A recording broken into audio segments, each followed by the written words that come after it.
Hello guys, good morning. आप लोग कैसे हैं? उम्मीद करता हूँ अच्छे होंगे। आइए, मेरे बोलेरो में कुछ इंजन में आवाज़ आ रहा है, मैं भी दिखाता हूँ। देखिए गाइस, अभी मैं आ गया हूँ। मेरे गाड़ी का इंजन है। एक मिनट।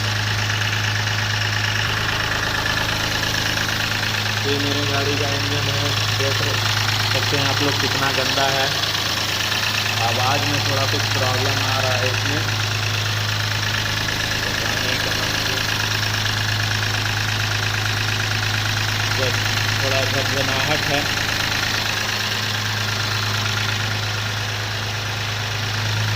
तो मैं देखता हूँ, नहीं तो एजेंसी जाना पड़ेगा लगता है। बाकी आपको ये वीडियो कैसी लगी ज़रूर बताएं।